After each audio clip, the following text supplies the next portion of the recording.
All right, so welcome to Excellent Grades Academy. If you are logged on to this channel and you're watching this video, it means you have decided to take your future by storm and have decided to be great.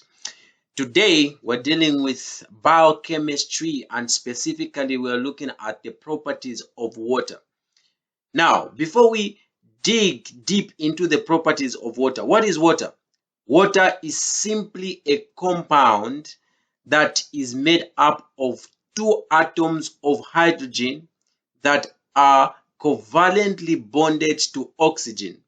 Now we need to understand that the bond between the oxygen in water and the hydrogens is a polar covalent bond, meaning that the electrons, although are being shared, are more drawn to your oxygen than to your hydrogen, because oxygen is more electronegative than hydrogen. This simply means that oxygen has got a stronger grip on your electrons than your hydrogen. So in a water compound, oxygen has got a partial negative charge, whilst hydrogen has got a partial positive charge. So what are the properties of water? Without further ado, let's get into this video. What are the properties of water? Number one, polarity. Number two, attraction. We're going to look at cohesion, adhesion, surface tension, and capillary action. Number three, high specific heat capacity. Number four, density, which is greatest at 4 degrees Celsius. And water is a universal solvent. Okay, so what is polarity? If we say that water is a polar substance, what do we mean? This simply means that a water molecule with an uneven distribution of charges in different regions of the molecule. A water molecule has got an even distribution of charge. Remember, in the introduction, I said that your oxygen, this red oval colored thing here, is your oxygen, and then these white things here are your hydrogens. So your oxygen is partially negative and your hydrogen is partially positive. Why? Because the covalent bond between your oxygen and your hydrogen is a polar covalent bond, and your oxygen has got a higher electronegativity than your hydrogen, meaning it has a stronger grip on your electrons that are being shared with your hydrogen. So the oxygen here is going to have a partial negative charge, and your hydrogen will have a partial positive charge. That's why we say that water is a polar molecule. Why? Because it is a charged molecule. This is very important because this polarity allows water to interact with a lot of substances. Okay, with a lot of substances. This is what I was trying to explain and establish here. The hydrogen is partially positive and the oxygen is partially negative. So water has got a very unusual distribution of charge within the molecule itself. Now, if you look at this diagram here, because the hydrogen is partially positive and the oxygen on another water molecule is partially negative, the oxygen in one water molecule and the hydrogen in another water molecule tend to attract to one another. And this attraction is known as a hydrogen bond. Now, a hydrogen bond is a very important phenomenon in water chemistry because it attributes or gives water a lot of its properties. When water is in liquid form, there is a maximum of 3.4 hydrogen bonds that one water molecule forms. Okay, let me just repeat that point again because it is very important. When water is in liquid form, one water molecule can form up to 3.4 hydrogen bonds. However, when water is in solid form, meaning when it is in ice, when water is ice, one water molecule will form a maximum of 4 hydrogen bonds. Okay, so what is a hydrogen bond? This is what we're trying to discuss here. So this is just a weak interaction between the partially positive hydrogen of one water molecule and the partially negative oxygen of another water molecule. That is what a hydrogen bond is. Okay, so these diagrams here are just trying to illustrate the difference between a covalent bond within a water molecule and hydrogen bonds that exist between two water molecules. So we said that a covalent bond is found within a water molecule between the oxygen and the hydrogen. And we said this type of covalent bond is a polar covalent bond. Therefore, a covalent bond is an intra-covalent bonding because it is found inside of a water molecule. Intra simply means inside, whilst hydrogen bonds are intermolecular bonds. Why? Because they are found between two water molecules. Inter simply means between two water molecules. So don't ever get this confused. Covalent bonding is an intracovalent bond, whilst a hydrogen bond is an intercovalent bond. Another difference is that a covalent bond is a very strong bond, whilst a hydrogen bond is a weak bond and can be disabled by water. Okay? All right. So now let's look at another property of water, which is cohesion. What is cohesion? Cohesion is the ability of water to attract other water molecules. Cohesion is simply the ability of water to attract other water molecules. So cohesion is attraction between like molecules. The reason why water is able to attract other water molecules is because water molecules are polar molecules and they are able to attract one another through hydrogen bonding. So you've seen this water molecule here is able to attract this water molecule here through hydrogen bonding.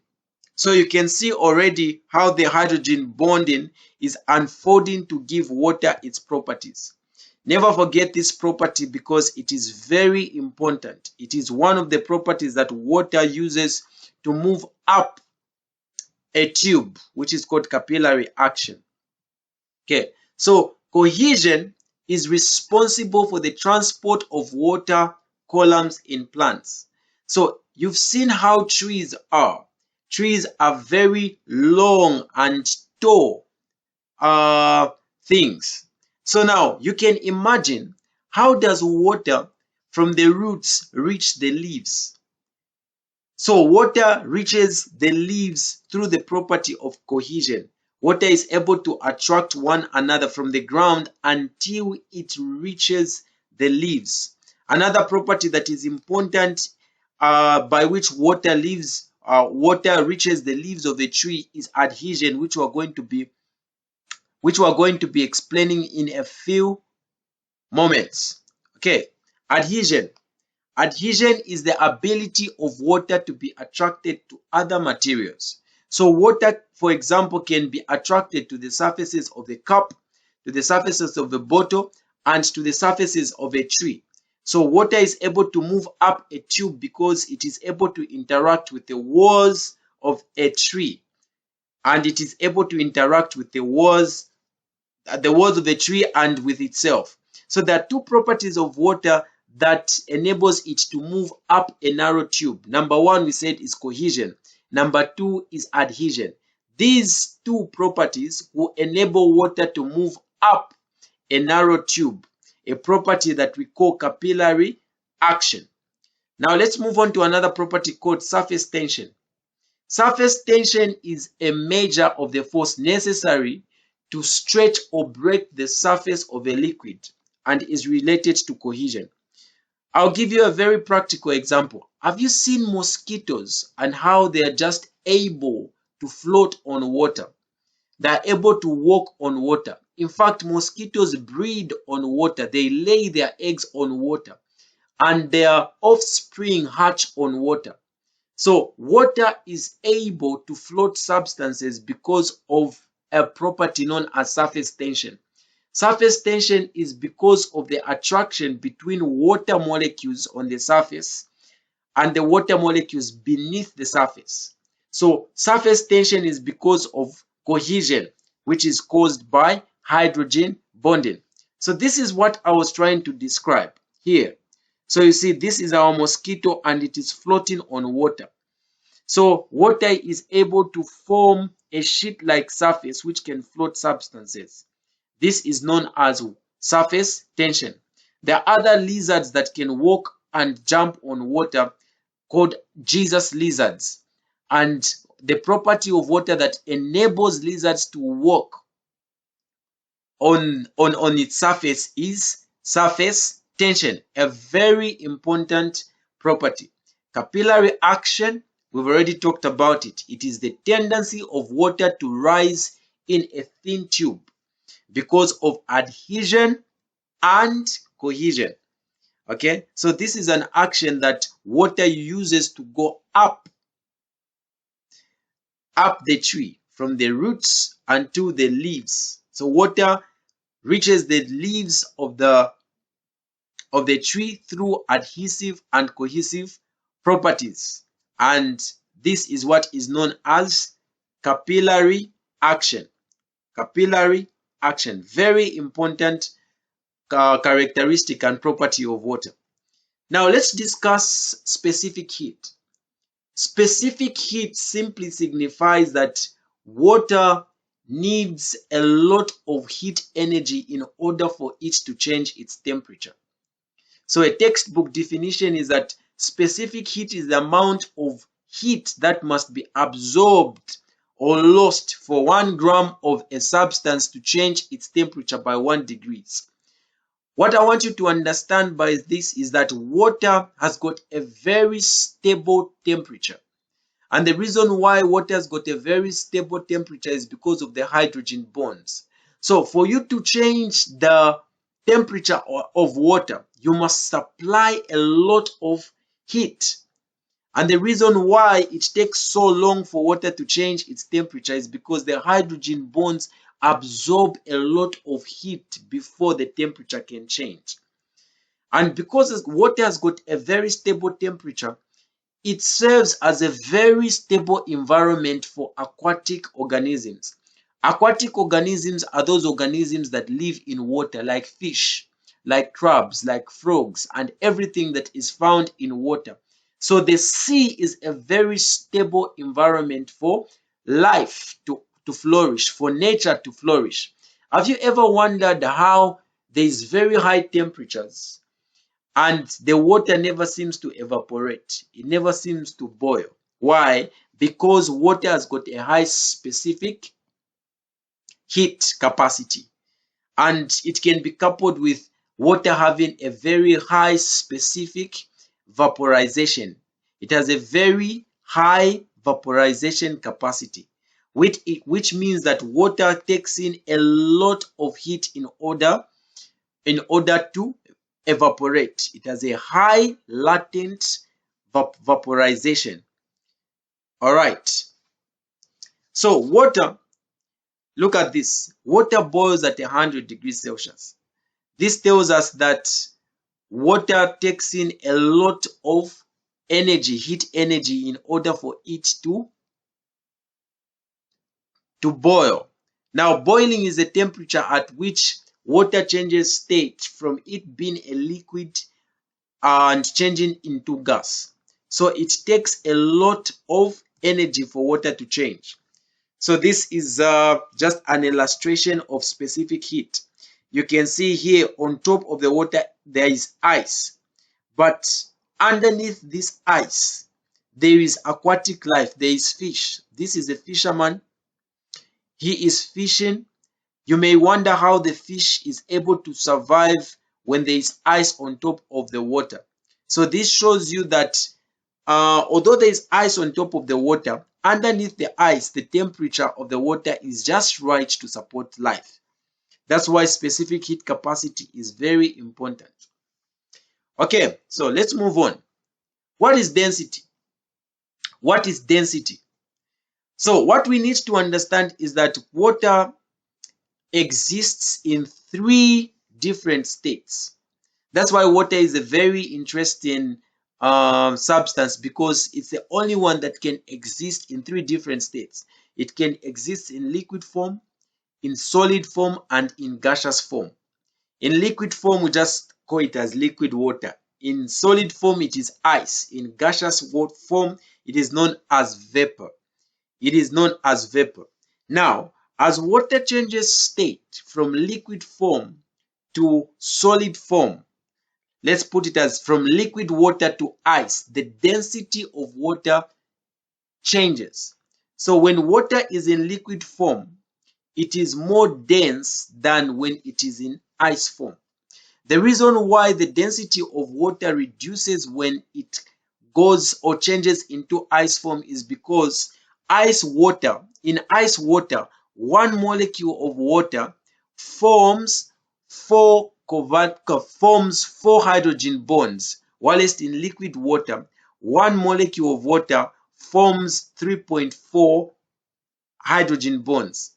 This tells you that the volume of water expands as it changes into solid form or into ice, whilst its mass remains the same.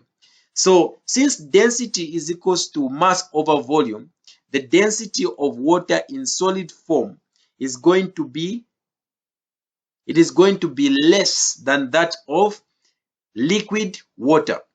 Let me just repeat that. When water changes from liquid to solid, the volume of the water is going to increase. Why? Because the hydrogen bonds increase from being 3.4 hydrogen bonds in liquid water to being 4 hydrogen bonds in solid water, which means that the density of solid water is less than that of the density of liquid water. So when you place ice on liquid water, it floats. Why? Because the density of ice is less than that of liquid water. Okay, so these are the temperatures at which the density matters the most. So the density of water is most dense at 4 degrees Celsius, and water will contract until it is 4 degrees Celsius, and it expands from 4 degrees Celsius to 0 degrees Celsius. Have you seen? So from 4 degrees Celsius to 0 degrees Celsius, water will expand, meaning that its volume will increase. When volume increases, density goes down, because volume is inversely proportional to that of density. Okay, so this is just the same phenomenon that we've been trying to explain. So now, water is regarded as a solvent for life. The reason why it is regarded as a solvent to life is because it is able to dissolve a lot of substances. It is known as the universal solvent because it is polar and it dissolves all polar substances. Substances that are able to dissolve in water and are polar and are water loving are known as hydrophilic substances. So hydrophilic substances are those substances that can dissolve in water. Water can dissolve both positively charged substances and negatively charged substances as long as they are charged. Why? Because water is bipolar. It has both the negative and the positive partial charges. The positive partial charge on hydrogen and the negative partial charge on oxygen. So water is a universal solvent because of its bipolar nature. So some of the examples of water-loving substances which are hydrophilic are ionic compounds which dissolve in water. These are very important because most solutes in our body, most electrolytes like sodium, potassium, bicarbonate, calcium, chloride dissolve in water, and that's how they are transported across the cell. Polar substances are soluble in water. Those substances that cannot interact with water, substances that are water-hating, are known as hydrophobic substances. These are all non-polar substances. So all non-polar substances are known as hydrophobic substances. For example, lipids. All right.